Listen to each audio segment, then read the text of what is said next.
Welcome to a new series of And Yet, and this time we are going to be taking a look at doubts. And again, you may remember that you will be able to see two different videos at your leisure, and then you can also become part of an online discussion if you would so like on Zoom. So this time we are doing Brian McLaren's book, Faith After Doubt. Why your beliefs stopped working and what to do about it.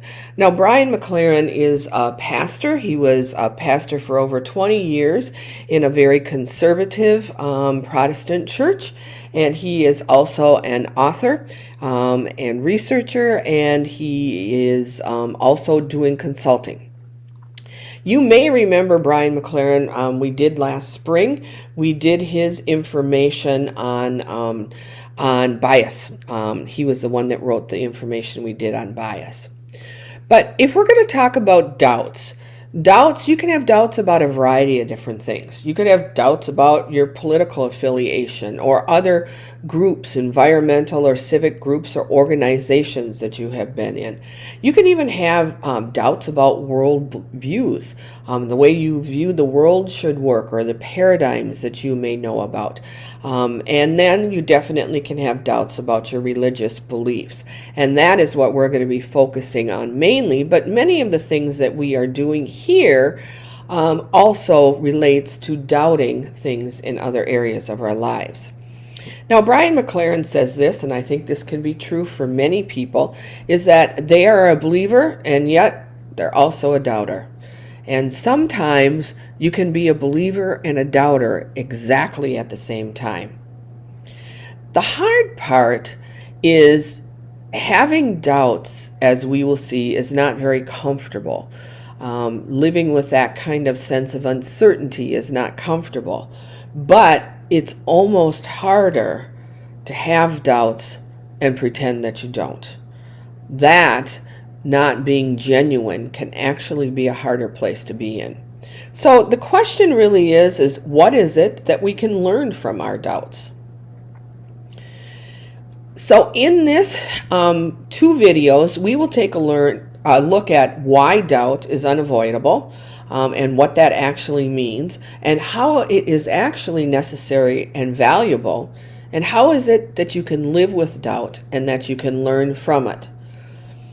Brian says that our doubts are actually like medicine. They're like nourishment, and we need them, and so does our world.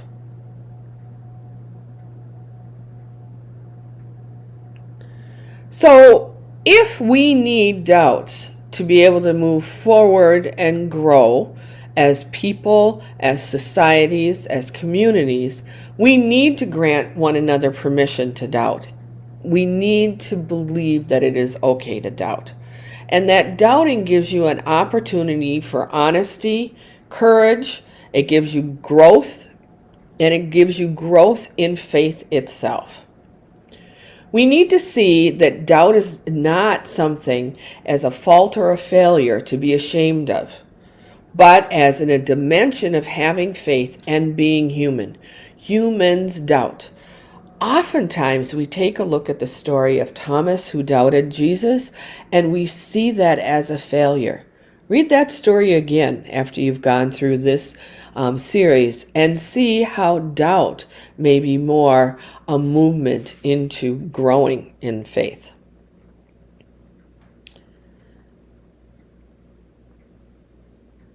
Paul Tillich said, "Doubt is not the opposite of faith.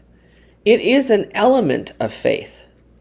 And sometimes I think it is my mission to bring faith to the faithless and doubt to the faithful."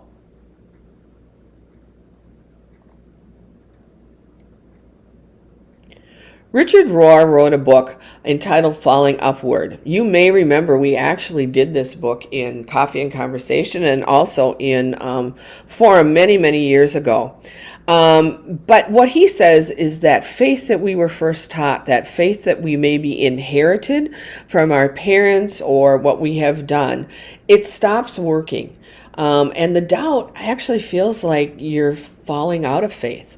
Sometimes people will leave and not think about faith or leave their religious organizations when they have these doubts. But could that actually be an upward fall? Could that mean that you are actually progressing to a different stage of faith?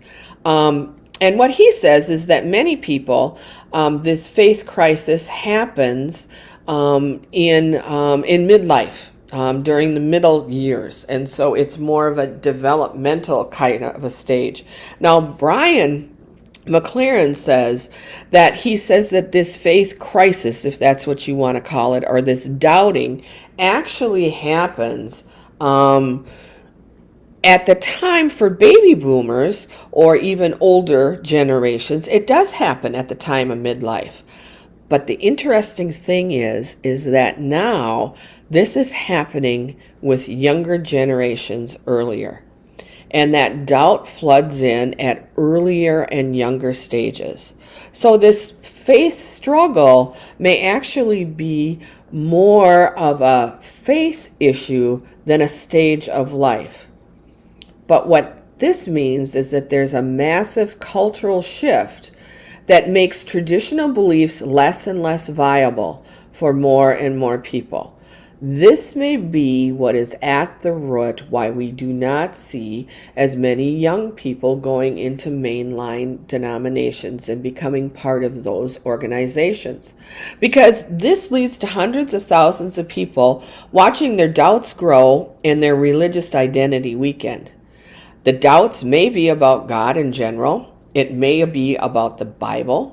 It may be about doctrines or theologies or rules or regulations that are required by churches.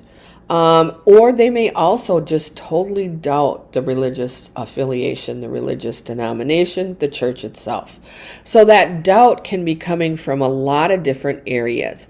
And as we move forward on this, as we see some of those stages, it could be because many of our churches are not offering what the people in stages past 1 and 2 need.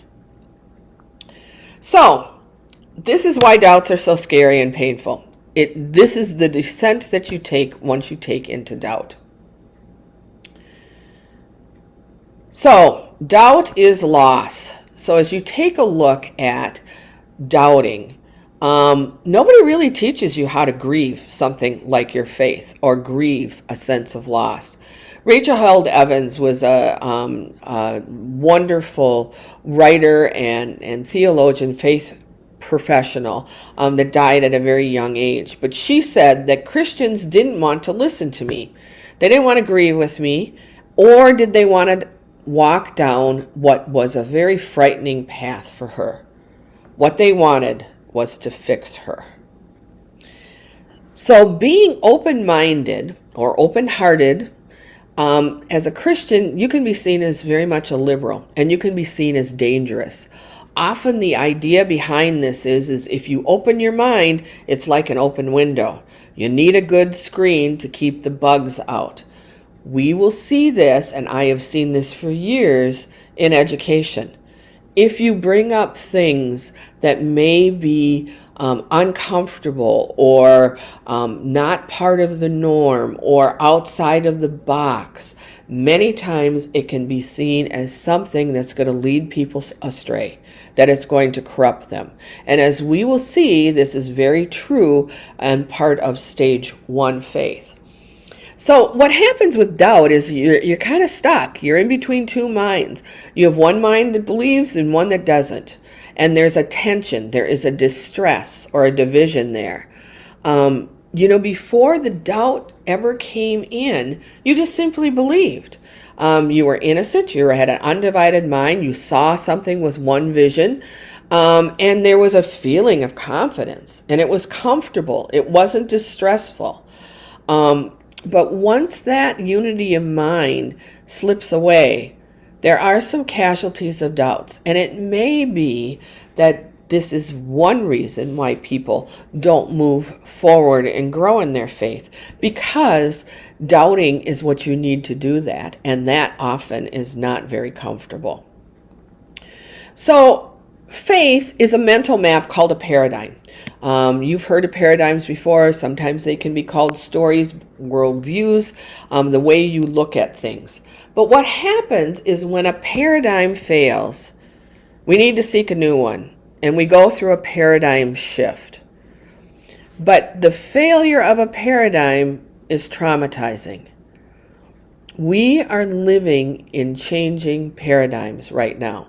What we thought our society was and is changing for many people, and it is traumatizing. Augustana is going through a paradigm shift right now. Our leaders are going to be different. Who we see and view ourselves to be may be different depending on different people. The truth is, it is traumatizing. We are living in an age and era of trauma right now.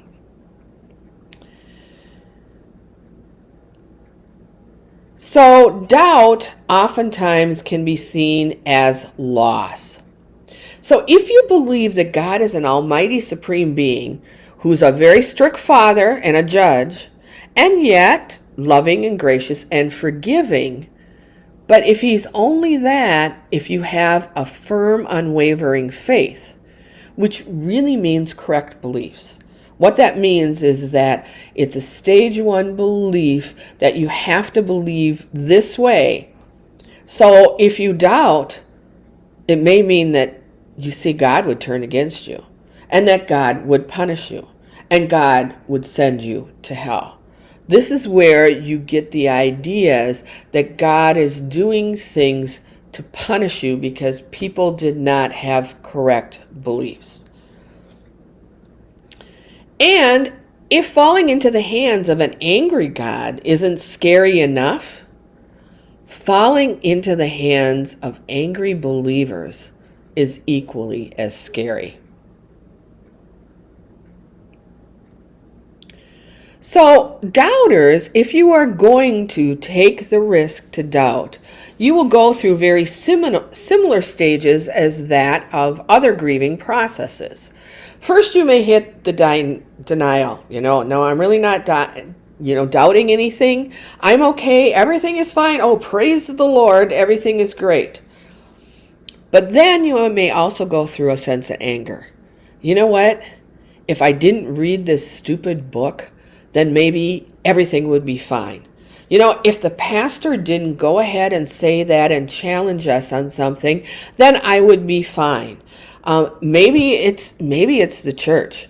Maybe just, this church, this denomination, you know what? If none of that happened, if nothing was said that way, then I would not be struggling with my faith. Depression is also something that you can go through. I lost my faith. Now what does that mean? I don't even know for sure if I believe there is a God, so I'm probably going to hell. Bargaining is another thing that you hit when you start to doubt, to grieve. You know what? If I pray harder, if I go to this retreat, if I go talk to my pastor, if I read that book, my doubts will go away. But finally, for many people, there comes a sense of acceptance. None of the other things have worked. It's like, I'm doubting. I'm not sure the way I believe this is the way that I've been taught. So here are the doubts. So now what am I going to do? Now what do I do about it? And my hope is that for those of you that are looking and seeing some doubts in your life right now, that this book will help you and help you move forward. So what are some of those doubts that you're currently struggling with? And what is it that doubt feels like to you? Now, if you have felt that your faith is like a roadmap, where is that taking you now? And is that working for you, or is that not working for you? Doubt is also seen as loneliness. Now, we often think that thinking is an individual type of act, but truthfully, it is also a social act. because thinking freely and differently and independently means you have to escape the herd or groupthink. Just like horses, they are more concerned about what the other horses are doing and their place and where they fit in the herd. We are also herd animals as humans. So thinking outside of the box, if you think differently than what your organization or friends or group thinks, then that sets you apart from the herd. And so there is a sense to loneliness when you start to question. This is also why meditation and solitude are seen as a spiritual practice, because they give you a separate way of being away from the groupthink and the herd to be able to grow in your faith. So another part of loneliness is the fact that as humans, we function using a combination of our instinct, which is our gut or body feeling, our intuition, which is your heart or your spirit, and intellectual, which is your brain, using your head or brain. Now, most people that are healthy integrate this whole combination of knowing.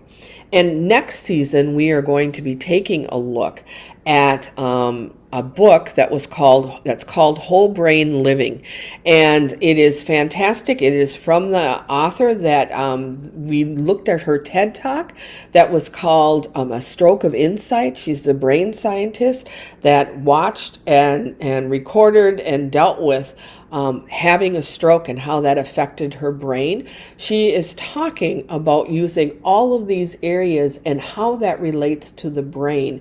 And so it's a very, very interesting book that is also a very interesting book on faith and how our faith develops. So really, faith really is a matter of our head, heart, and our gut. So if you are looking at faith in a healthy way, it combines all of our intellect, intuition, and insight. Now, there are a number of people, and even a high number of people, who do not intellectually think about their faith. Their faith may be basically more a matter of belonging. They have friends that are in the church. They have friends, and the organization or the group is a subgroup or a small group in itself. Maybe it's choir, maybe it's educational things, maybe it's Sunday school and the parents in there. People may come more for a matter of belonging, or it may be more for a matter of survival. And in very conservative beliefs, it may mean that I'm going to church, so I'm not going to go to hell. Or it may mean I'm taught that you're supposed to be, as you're a good person, you're supposed to be part of a church and you need to worship on Sunday mornings, or you need to do that. And so those people that are like that don't doubt their faith because they really don't think about their faith. It isn't really that important to them, especially in comparison to the social and survival dimensions. So you do have that. There is, however, numbers of people that do take a look at and start doubting their faith. And this causes a problem, especially when you're dealing with churches, because faith communities are often the places of warmth and safety and belonging. However, they can also be some of the most dangerous zones that we enter. In the terms of many religious contexts, belonging are more demanding. You need to believe this way. You need to believe that this type of music is better than that type of music. You need to believe that God is like this and all-powerful, and yet he will be a strong judge. They depend on professed doctrinal and intellectual beliefs or ethical beliefs. So the reality is that you cannot be safe in belonging to that organization unless you conform. And many times this is why we will get people that will leave the church, because they are not allowed to doubt. They're not allowed to see things differently than the way others see things. So what happens in organizations is there are gatekeepers. There's always gatekeepers that articulate the norms that members must follow. They police conformity, and they impose punishments or dispense rewards. And sometimes these can be very hidden. These may be unspoken. People may not think of them as gatekeepers. But the attitude is if you do not believe things in this way, you really do not belong. And so there is a sense of loneliness with that. So the questions here is, how do we really know what we believe? Because maybe we're simply just following the norm of our organization, or afraid of the gatekeepers whose groups I need and want to be part of.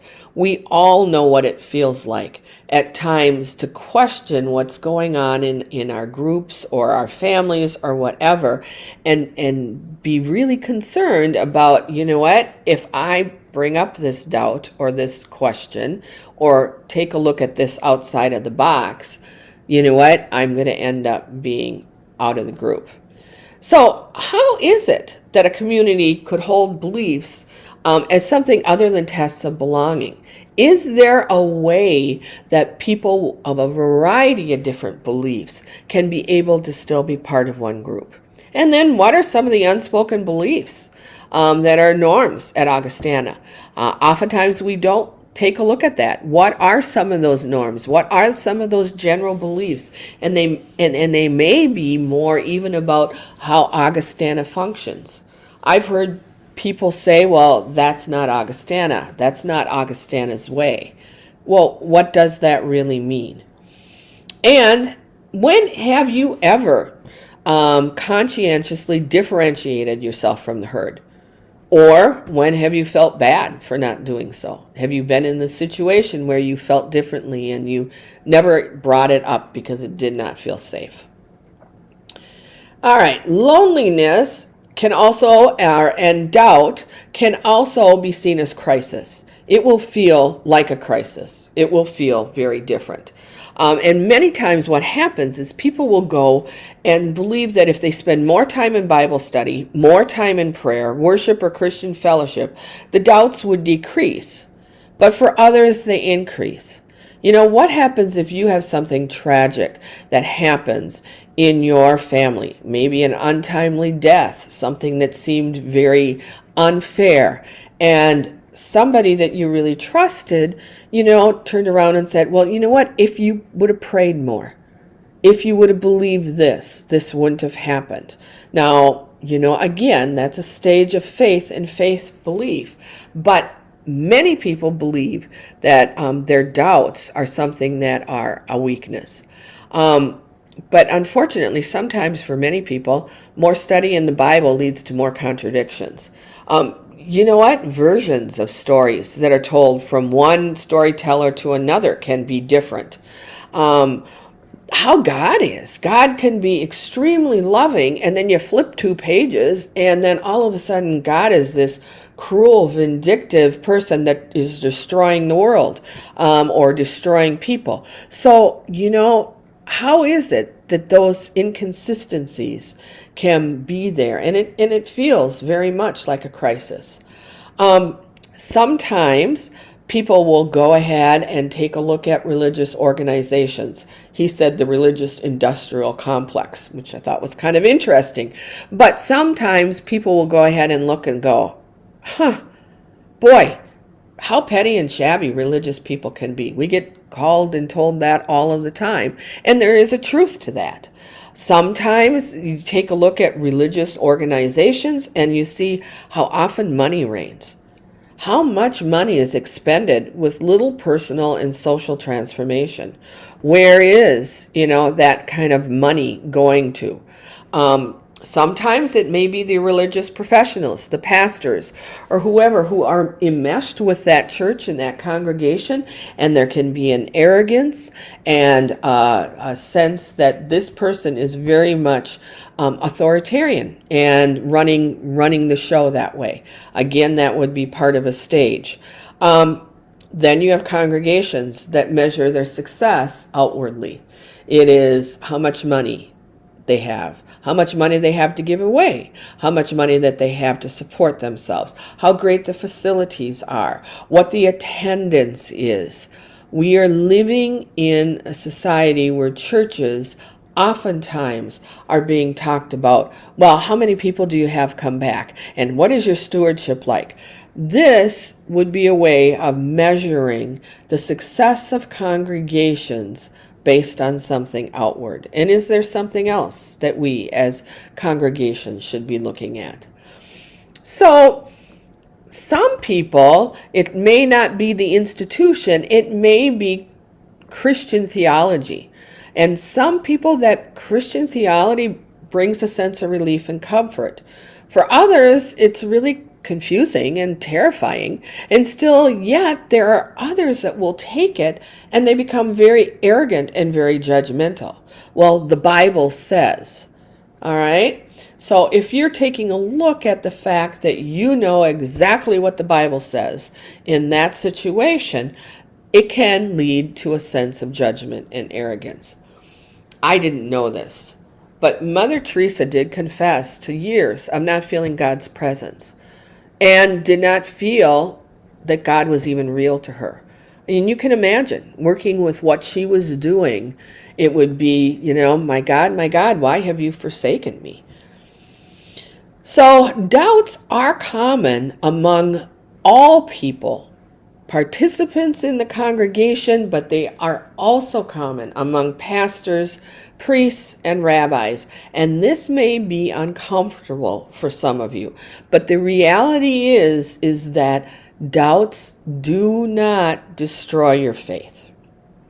So the greatest threat, though, to our moral and spiritual health isn't the questions or the doubts, but it's the dishonesty or the pretense of the questions and the doubts. It's the fact that you do not allow that to happen. So, what are some of the tensions that we feel, and this is where our and yet comes in. There's something in us that we really want to belong.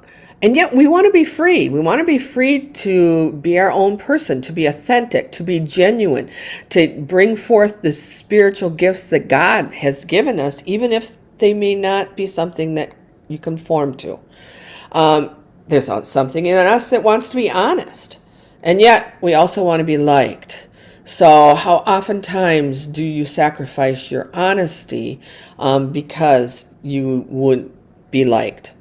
We want to be good, and yet we also want to be thought of as good by others. There's a big difference between those two. And we want to be consistent. Our society says that if you are wishy-washy, if you say you don't know, if you say it's a mystery, you're not being consistent. But those are the questions and the things that you have to do and ask if you want to keep growing. That means that you have to change. And this also says something for us at Augustana, where we are now. We know that there are things that have worked at Augustana. We want to be consistent with those. But we also say we want to grow and continue to grow. But that growth means that there is change. So this happens not only personally, but also within our organizations. So for many of us, our questions and doubts are real, and they are not going away. And we have to be able to face them head on. So let me ask you this. How would you describe your identity as a person of faith at this season in your life? Where do you see your identity? What it is that you believe? And have you ever been in any area of your life, whether it's in your faith or whatever, where you felt like you've at the bottom, that you bottomed out, that you know what? I am as low as I can get, and I don't know if there's a way out of here. But Have you been there and found that there's a trapdoor that became a doorway to better days? So doubt can be seen as a doorway. So many of us, though, however, are addicted to certainty. We want to know. We want to know what's right. We want to know what's wrong. We want to know when the new pastor comes. We want to know what the new pastor is going to do. And yet that certainty and faith are vastly different things.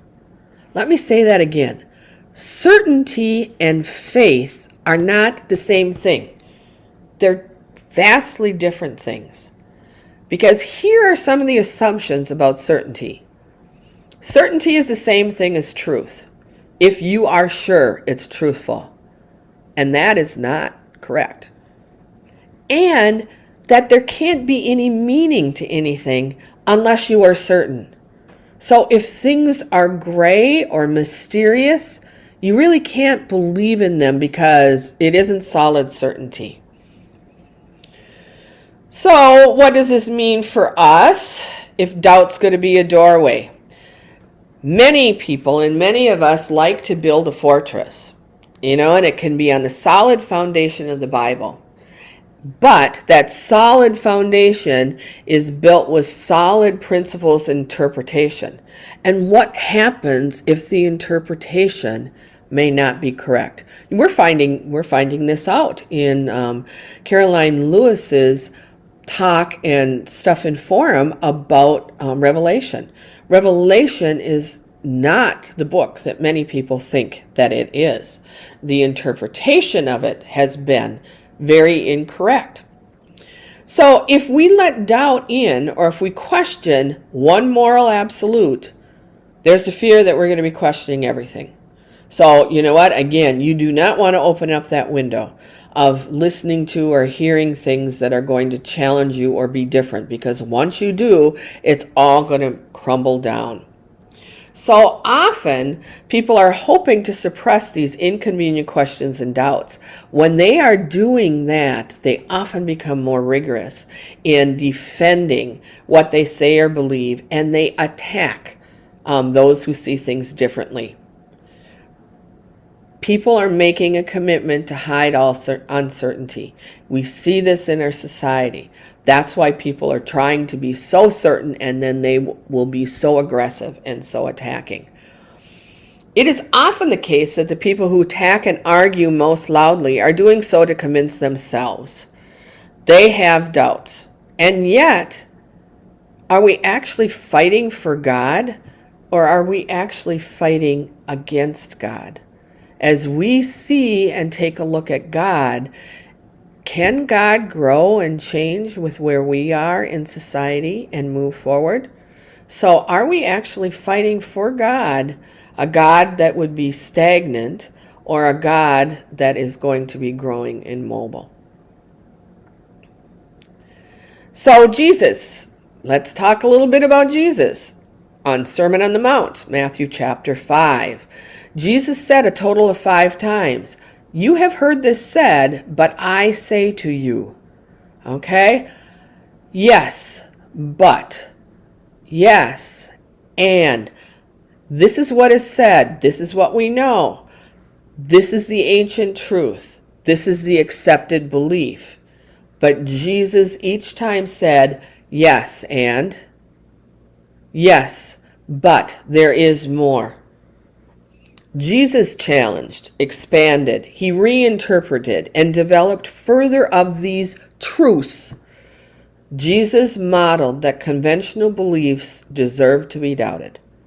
And if you read through how Jesus lived his life and his ministry, there is no doubt that he didn't challenge. He asked questions. He looked at things differently. Now, did he throw the baby out with the bathwater, which everybody is afraid of if you start to question? No, Jesus did not come to abolish the law and the prophets. He took that. He took that and he moved it forward. He grew.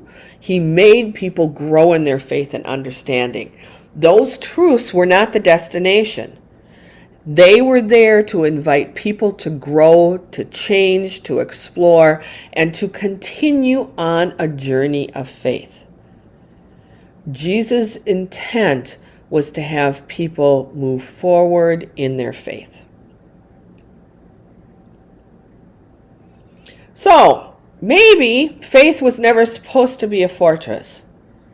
Maybe faith wasn't there just to comfort us. Maybe it is a road that we don't know exactly where it's going. But it may be a road or a doorway out of the fortress of that prison of certainty and into the unknown and the adventure of living. So the real question is are you addicted to certainty? And guys, we all are. There are things that we want to be certain about so that we feel safe and we feel comfortable. Again, the unknowing, the mystery, the adventure, we crave for, but it is very scary. So, can doubt be seen as growth? Now, many of you have heard, you've heard from me, and heard from other people about developmental stage theories. If you were a teacher, you probably went through some of this. Piaget, Kohlberg's moral development. Fowler has a whole thing on religious development. And developmental stage theories have been around for years and years and years and years. Everybody makes some changes in them. They change with how we see society and how we grow as a society. Many of these developmental theories have many stages, 10, 12. Brian McLaren put faith development stages into 4. And the issue is that you may not be outgrowing your faith. All right, you may not be outgrowing your faith to the point where faith doesn't seem relevant anymore, but you may be growing out of one stage of faith and belief into another. And you have to doubt to move from one stage to the next. You can grow within a stage. All right, if you're in a stage 1, you can grow in a stage 1, but you have to doubt to be able to move from stage 1 to stage 2. You have to be able to doubt the assumptions. So what happens with stage theories that are always kind of hard is because we see everything as a ladder and moving up and a success, we see that higher stages mean that people have developed to higher levels. And that is not true. Stages are more like the rings on a tree. We need each of those stages to be able to move forward. There are positive and negative things in each of those stages. And so moving forward isn't a thing of success. It is a thing of growth. It is a thing of looking it in a different way. And so it isn't like people finding nirvana or saying they found nirvana and then they talk down to everybody. That's not what we're talking about. We're talking about taking a look at where we are in our growth, personal growth of faith, and then we can also see how it is that we differ from some other people and their growth in faith. And then not only that, we're taking a look at where are we at Augustana? Where are we in our growth in our faith as an organization? And where is that we are doing that? So each new stage builds upon the previous stage. So we would know that. So stage 1, Brian McLaren called simplicity. And that is the stage where you learn the differences between right and wrong, good and bad, safe and dangerous, what's appropriate, what's inappropriate, and what's permitted and what's prohibited. So it really sets things into, you've heard me use this term many times, a dualistic form.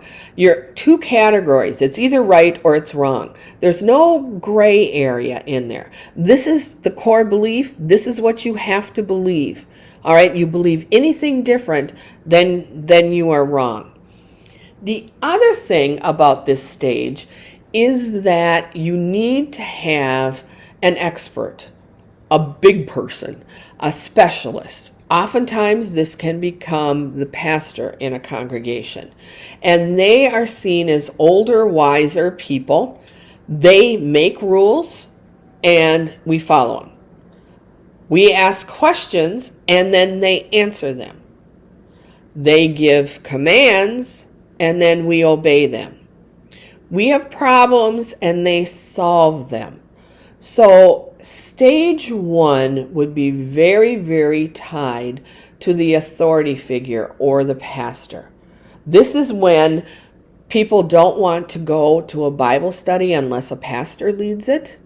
All right, because they see that pastor as the authority on the interpretation or whatever of the Bible. And they would see that also person being, the central part of their world. They not only know and enforce certain rules, but they many times not only are the authority, but they can also be very authoritarian. And that forms a dependence. People are dependent on that authority to be able to lead them. And so authorities in this stage don't question, they just enforce. They form a unity that says that we are right and the others are wrong. This is what's familiar, and similar is safe. Anything that is unfamiliar and different is dangerous. You do not want to bring any different ideas in or even suggest that people that are good Christians would doubt. You don't do that in a stage 1 faith. All right? You don't take a look at what's outside of the box. So there is a real strong sense of loyalty and identity among the people in that group. Oftentimes, kids marry in that group because this is who we are, this is what we believe, and you don't want to have an outsider coming in and bringing in ideas that are different. And there can be a very strong anxiety, hostility about another. So anybody who is outside of that group is seen as dangerous. So stage 1 is really built on trust and a sense of belonging. And if you don't have that trust in that authority, that leader, the leaders in the troop, in the group, you won't obey. And if you don't obey, the sense is that you won't survive. You won't survive the group and you won't survive in life. So you don't want to get too friendly with other people that may have different ideas or other questions. There's a lot of talk about leading people astray or corrupting you. This can also be seen in an educational sense. You know what? No, we don't want to bring in the ideas on this because it's going to lead people astray. It's going to corrupt them.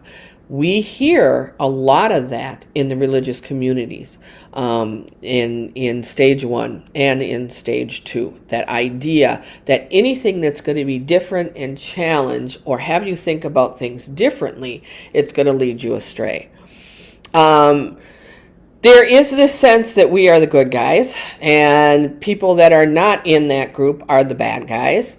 It's very much an us or them. They may not put it in good and bad, but it really is an us and them. So you need to either avoid those bad people, those people that are different, or you need to convert them. You need to make them change. This is where you get the saying that, you have to pray the gay away. All right, us and them. There is also a strong shame feedback loop. What stage 1 does is it increases shame. So, you have these rules, these things that you need to do. I mean, you can't even think about things in a certain way. You can't doubt. And if you do that, then you need to ask for forgiveness and you are forgiven. But the truth is that there will be something else that comes up where you have to feel shame. And then oftentimes that shame is instilled even from the pulpit. And so it forms this kind of almost enmeshment within that kind of a system. So in simplicity, Many people in many churches operate in a stage 1 religion. And what is more is they believe it is the only legitimate form of faith. If you do not interpret and believe the Bible this way, all right, if you do not see and do this way, you really are not having a legitimate form of faith. Now, what you need to know is that there are denominations that are very much like this, but on the other hand, there are people that are like this in a variety of different congregations. So you may have congregations that have people that are in stage 1 simplicity, people that are in stage 2, which you'll get to next, complexity, but you also have people that are in stages 3 and stage 4. So now you can see, as you try to function as a group, how hard that at times that can be. So stage 1 feels really good. You have the answers. You know that you are righteous. You are following the right path. There's almost a heroic sense to that. But there is a sense that you need to stay united. You need to stay right. And you dare not differ, and no one else should either. Okay, stage 2. Stage 2 is complexity. And in stage 2, you move forward because you really desire more independence. You kind of become uncomfortable with stage 1 being as rigid as it is. And you may turn around and see that these easy right or wrong dualistic judgments actually may seem more prejudice. And so the problem is that to get out of stage 1, you really have to doubt. You have to doubt that your authorities are always right. You have to doubt that the rules are absolute, or that they are as bad and dangerous as we were told, or that we are as good and as exceptional as we are told. Think about development in kids. As a kid that was maybe grown up in a very healthy, loving kinds of family where they were seen as the best, the brightest, the whole works, they get to school and realize, oh, maybe I'm not the best or the brightest. The same happens when they go on to high school or go on to college. It's a little bit of the big fish in a little pond syndrome. So that doubting of what we've either learned or taught. Now, here's the thing that's interesting, and we talked about this before, but moving into this stage can happen at 12, or it could happen at 55, or it could happen never. There are people that feel the most comfortable staying in stage 1 because it is more certain. But stage 2 has some of the same things with it. It is about independence, okay? You want to do some things on your own, figure out things on your own, but it is also very pragmatic. You figure out how to win. You figure out how to get what you want and when you want it. So instead of necessarily looking at an authority figure, you seek out a coach. You see somebody that can help you think for yourself rather than tell you what to think. But all of this has kind of seemed like a game. And maybe that's a little harsh, but it's a matter of skill. It's a matter of figuring out how to succeed. It's a matter of competing. It's a matter of winning. All right, we get this figured out, and then we are going to be a success. So in stage 2, which is complexity, absolutely everything can be learned. You can learn it, and you can do it if you have the right models, if you have the right techniques and skills, or you go through the right steps or the right keys to prosperity. You can have success. You can fix anything if you learn and do and move forward. You can have happiness. You can have that. In congregations that are in stage 2, Ministry is a success. You do ministry and it's based on numbers and participation. And if it isn't working, it's because you do not have the right tool. You do not have the right thing to do. So learning, studying, or thinking for yourself, you're in a consumer of Christian goods. There's always one more book. There's always one more retreat. There's always one more mission trip. There's always one more small group. And it's a sense of consuming more and more to try to get it so that you can be successful. Sometimes in this stage 2, there is the prosperity gospel. And that can be subtle. It can be really out there and in your face, or it can be really subtle. But there can be promises of money or healing or protection. If you do this, if you go through this program, your financial problems will be handled. If you do this, you will heal through your grief. You will do that. So it is a sense of mastering complex information and skills. And you know what? The competing and winning feels good. It feels exciting. It can be competitive. This is stage 2 organizations. They are competing. They feel good when they bring in more money, when they bring in more people, when they have large attendance. And this is a very much of this world, stage 2 complexity. But as a winner, we have to stay on the message. We have to be on the mission, whatever that is. We have to do this to keep winning, so we dare not differ. Now, what does this mean for Augustana? We know that there are things that has made Augustana successful. Successful financially, successful in attendance, successful in a lot of different things. So, what is allowing us to grow or change because we don't want to differ? Is there a way that we can look at making some changes in growth that may mean that we differ? What those things are, remain to be seen.